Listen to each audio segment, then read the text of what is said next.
بسم اللہ الرحمن الرحیم۔ السلام علیکم، آپ کا دوست سلمان حیدر۔ دعا ہے پروردگار سے کہ اس نے آپ کو اور آپ کے اہل خانہ کو اپنی حفظ و امان میں رکھا ہوا۔ 6 ججز کا جی اسلام آباد ہائی کورٹ کا جو خط ہے نا، جو ایک اوپن خط ہے جس کی کاپیاں چیف جسٹس کو، سپریم جوڈیشل کونسل کو، تمام معزز سپریم کورٹ کے ججز حضرات کو بھیجی گئی ہیں، وہ لگتا ہے پھندا بنتا جا رہا ہے۔ اور یہی وجہ ہے کہ جب تک تسلی نہیں ہوگی اس پھندے نے مزید ٹائٹ ہی ہونا ہے، شکنجہ کسا ہی جانا ہے۔ تمام بار کونسلز جس طریقے سے اسٹیٹمنٹ دے رہی ہیں، یہ معاملہ رکنے کا بیٹھنے کا نہیں ہے۔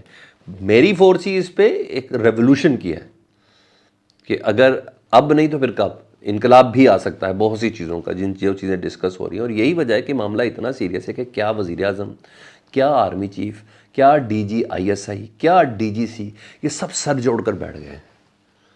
ٹھیک ہے، وہ میں نے تفصیل بتانی ہے، کون کون سی ملاقاتیں، اور پھر وہ فائنل ملاقات پہ لائن، مشورہ، موقف، یہ سب لے کے سپریم کورٹ میں جانا ہے، وہ بھی میں نے آپ کو بتانا ہے۔ فل کورٹ کا اعلامیہ جاری نہیں ہوا، سسپیشیس بات ہے۔ شش و پنج مزید بڑھ گئی، 2 گھنٹے 10 منٹ تک یہ میٹنگ رہی ہے، ایک جج نے اپنا اپنا مشورہ دیا ہے۔ اس کی کچھ انسائٹس میرے پاس آئی ہیں، میں نے وہ بھی آپ کے ساتھ ذکر کرنی ہے۔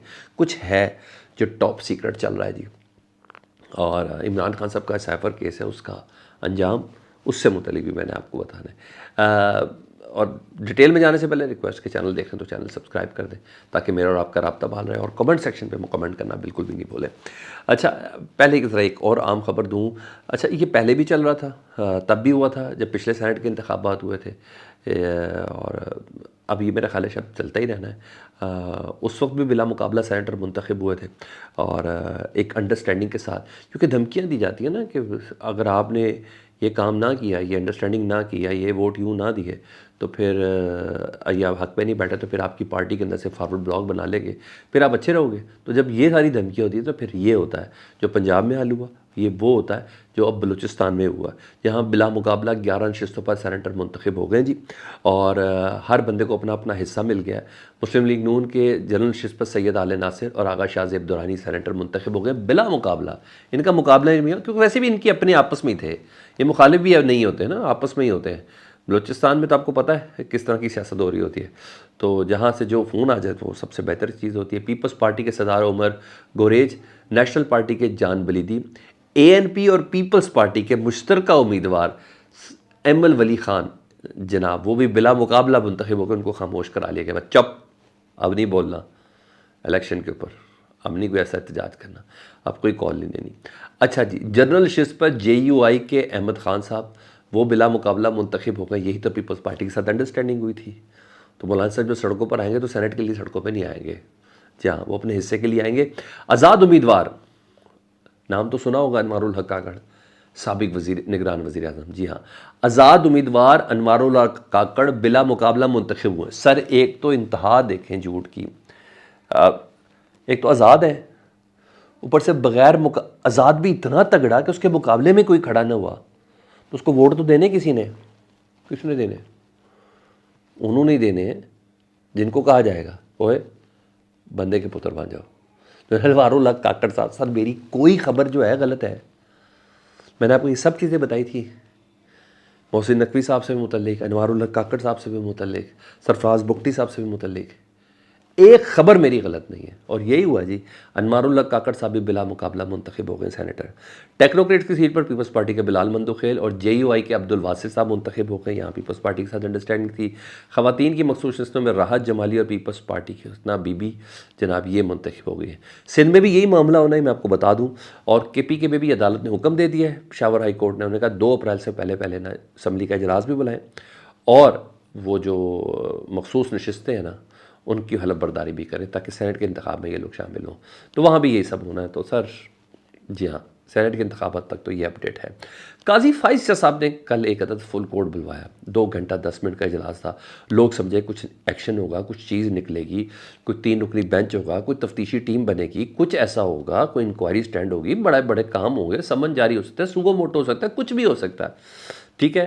سپریم کورٹ کے تمام ججز اس میں اجلاس میں تھے، اور جو رپورٹ کرتے ہیں کہ تمام ججز سے اس سلسلے میں رائے لی گئی، اور یہ کہا گیا ذرائع کہہ کے کہ اعلامیہ کچھ دیر میں جاری ہو۔ کچھ دیر کیا، پوری رات گزر گئی، اعلامیہ جاری نہیں ہوا۔ کیوں نہیں ہوا یہ بھی بتاتا ہوں۔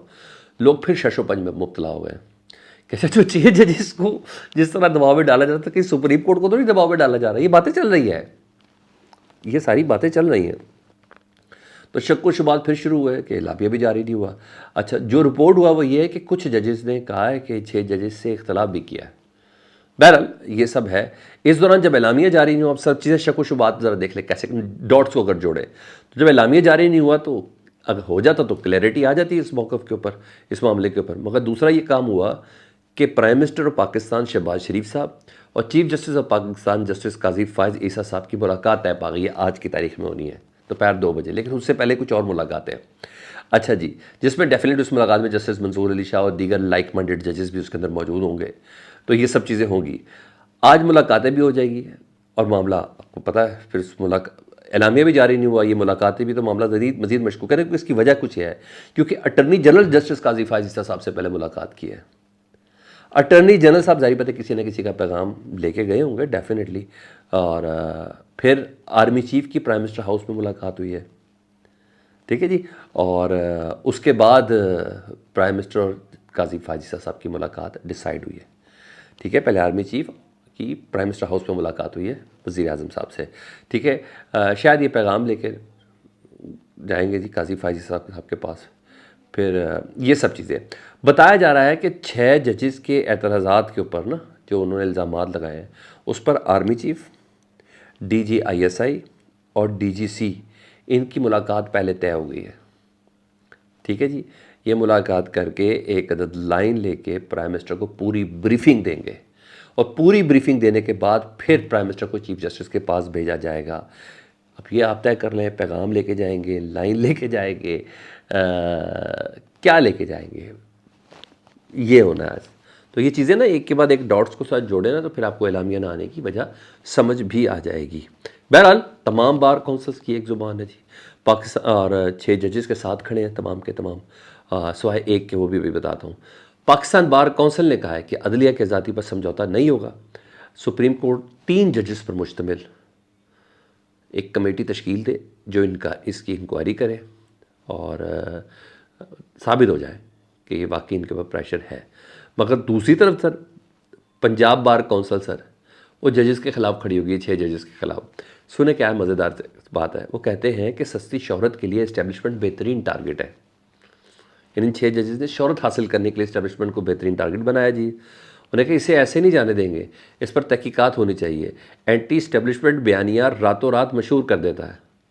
مطلب لقب دوسری طرف بھی لگی ہوئی ہے. میں یہی کہہ سکتا ہوں ججز کو کب سے مشہور ہونے کے لیے بات کرنی پڑی. وہ تو اپنے کام میں مسکین تھے، جو کہہ رہے تھے اگر ہو جاتا تو انہوں نے کیا. اچھا ججز نے اپنا بینوئی خود اغوا کیا ہوتا ہے؟ مجھے بتائیں، ججز نے اپنے گھروں میں خود سی سی ٹی وی لگائے ہوتے ہیں ماسٹر بیڈ رومز میں. مجھے بتا دیں اس میں یو ایس بی بھی لگی ہوتی ہے، اس میں بیٹریاں شیٹریاں بھی ڈلی ہوتی ہیں، اس میں میموری کارڈ بھی ہوتا ہے. یہ خود ہوتا ہے کیا؟ سم بھی ڈلی ہوتی ہے. بس بہرحال تھوڑا سا نا وہ کہتے ہیں بیانیے کو تھوڑا توڑنے کے لیے، کمزور کرنے کے لیے پھر یہ سب چیزیں ضروری ہوتی ہے. ایک آدھ بار کونسل نکل جاتی، کوئی مسئلہ نہیں ہے. تو بہرحال یہ ہوتا ہے. تو پاکستان تحریک انصاف کے حوالے سے ایک خبر ہے کہ سیفر میں آج کی سماعت ہونی ہے جی. اور آج کی سماعت سے متعلق میں آپ کو بتا دوں گا سیفر کا فیصلہ آ سکتا ہے، آ نہیں سکے گا تو محفوظ ہو جائے گا. کیونکہ سیفر کیس میں جس طریقے سے وکیل سلمان صفدر صاحب نے دلائل دی ہیں، ان کا خود بھی دعویٰ ہے کہ آج اس پہ تمام معاملات مکمل ہو جائیں گے. یہ کیس تو ختم ہونا ہی ہونا ہے. جس طریقے سے ایک ایک گواہ کو پڑھ کے سنا رہے تھے نا سلمان صفدر صاحب، اور عدالت حیران ہو رہی تھی دانتوں میں انگلیاں دے کے کہ اچھا یہ ہوا، یہ ہوا، یہ ہوا، یہ ہوا. کتنا کر سکتے ہیں کالے کو سفید، جتنا مرضی کر لیں. سیفر کیس آج اڑنے لگا ہے. یہ اپڈیٹ تھی. فیڈ بیک سے متعلق ضرور آگاہ کریں کامنٹ سیکشن میں. اللہم صلی علی محمد و آل محمد.